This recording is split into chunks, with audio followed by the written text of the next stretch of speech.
Welcome everybody to the waiting room of the indoor range at the Lawrence County Sportsmen's Association. We're going to go through the orientation today for the indoor range. We're going to start off by reading the rules. I'm going to go down through the rules so that everybody has heard the rules and is familiar with the rules. Rule number 1, range is to be used by current LCSA members only. Non-members are not permitted to use the range except during events organized or operated by LCSA. So therefore, if we're having a special pistol event and there's a scenario or something set up inside, non-members can use the range, but any other time it is only members only access. Rule number 2, each member shall swipe their key access card upon entry to the range. So if 2 people come in the door, each person swipes their key card as they enter the door, even though only 1 card will access the door. Number 3, a range use fee of $5 per member per day shall be paid prior to entering the firing range. Envelopes to pay that are on the door entering the indoor range. This pay slot is to the right of the utility room door above the countertop. Rule number 4, firearms shall not be handled until the shooter has entered the firing range. Firearms shall not be handled in the waiting room. We don't want anybody handling firearms in the waiting room, just for the safety aspect of it. The indoor range part, there are bulletproof windows, the door is steel plated, and all the cores are poured solid of the indoor range. So if an accident happens, we want to keep it in there. We won't want to have any handling of firearms in the waiting room. Number 5, hearing and eye protection is required for everyone in the firing range. Shooters, non-shooters, anybody have to have ear and eye protection while in the range. Rule number 6, shooters shall keep all muzzles pointed in a safe direction at all times. Rule number 7, no drawing firearms of any style of holster to be engaged targets downrange. So basically we don't want you pulling holster from concealed in the indoor range. That practice is to be outside in the outdoor bays. Rule number 8, do not rest handguns on bench while shooting. .22 rifles can be safely shot from a rest at a target set at 50 feet. So therefore, if you're going to sight in your .22 rifle in the indoor range, you can bench rest it so you can shoot downrange, but the target has to be set at the full maximum distance of 50 feet. Rule number 9, be aware of the trajectory of your bullet and its path so that you're not shooting the ceiling, floors, or walls. Keep your barrels parallel to the floor. We don't want to see you shooting at any angles that are going to not shoot into the bullet trap. Number 10, shoot straight downrange only. No cross-firing targets. Shoot at your lane and your lane only. Don't crossfire and shoot anywhere else. Rule number 11, absolutely no shooting of moving targets. When we get in the indoor range, you'll see the target retrieval system. We don't want you holding the switch and shooting at a moving target while it is going down or back at you on the range. Rule number 12, shoot at the paper or cardboard targets only, no exceptions. That's all we want to see as approved target is paper or cardboard. Rule number 13, before anyone goes down range, all firearms should be unloaded and placed at rest. Rifles shall be placed in the rifle racks with actions open, or pistols should be laid on the tables with actions open. No firearm shall be handled in any way whatever anyone is downrange. So keep your actions open.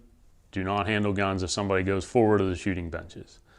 Number 14, all shooters must remain behind the white line on the floor whenever anyone goes beyond the shooting benches. So open your actions, keep your actions open, lay them on the bench, step behind the white line if somebody would go in front of the benches to put police brass. Basically, that is the only reason you'll need to go in front of the benches is to pick up your brass when you're done, now that the target retrieval system is in place. Rule number 15, no shot shell shall be fired in the firing range. That includes the .410 rounds from a judge or a governor. Rule number 16, only straight wall pistol cartridges are permitted to be shot from handguns. Maximum velocity of all ammunition shall not exceed 1,200 feet per second. So basically you can shoot any pistol in there as long as your velocity is 1,200 feet per second or less. Rule number 17, only .22 long, short, or long rifle cartridges may be shot from rifles. No other rimfire cartridges are permitted. Rule number 18, no centerfire rifle cartridges are permitted. Number 19, clean up after yourself, pick up brass, targets, cartridge boxes, and other waste before you leave the range. Rule number 20, turn out the lights before you leave the range and waiting room area. Rule number 21, if you turned on the heaters, turn the heaters off by pressing the switch before leaving the range. And rule number 22, turn off exhaust fans before leaving the range.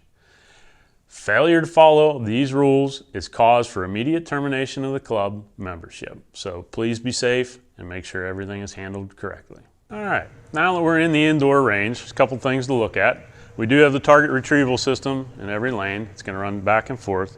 To operate the system, it's a simple toggle switch. Press the switch down towards away from you, the target's going to go downrange. You can stop it anywhere in its path just by letting off the switch. Then to bring it back up, you want to push the switch back towards you, but you want to let off a little bit before the target actually gets all the way back to you, or it's going to slam into you like it just did into my arm there. So we want to watch that you don't run them back and forth. Also, when you're running it down, as you go down all the way, when we run the target down to the range, there's a stop at the other end. On the right side of the cable, up here on the drive cable, if you start looking, you'll start to see a little yellow piece of tape. As that tape gets close to right up here to the motor, that's when you're all the way down. So that way you don't slam it in all the way down at the end. As it comes back, let off the switch so it slowly comes in. The other thing we don't want to see here at the club is you don't want to see you holding the switch with one hand and shooting at a moving target coming at you, or vice versa, going away from you. We don't want to see that. That's a no-no. We don't want to see any of those. If you do place the target at a short distance, say you stop it right about there. The other thing we don't want to see is we don't want to see you down here with your pistol resting on the bench shooting, because then you're going to put your trajectory of your bullet up towards the ceiling and you're going to be hitting the ceiling. We don't want to see that. The other thing is if you have a bigger target or silhouette target and you're shooting towards the bottom, you're going to be bouncing bullets off the floor. We don't want to see that. So that's why we want to see you keeping your barrel parallel to the floor at all times while shooting. If that means adding an extra piece of cardboard or something to get your target a little bit lower so that it's centered, that's what we'd like to see. We don't want to see anybody shooting at an awkward angle, shooting towards the ceiling. There are pretty expensive fans up on the roof. We don't want to put a bullet through those. So we want to keep that safe at all times. Okay, the other thing here at the club is these target holders and the paper clips. If you happen to shoot one of them or hit one of them, mess it up, there are spare ones of these over in the corner of the range on top of a little toolbox. So if you need them, just feel free to grab them and get them while you're in here. But it will happen. You'll probably shoot a clip, which is not a big deal. Just wanted to tell you where they're at.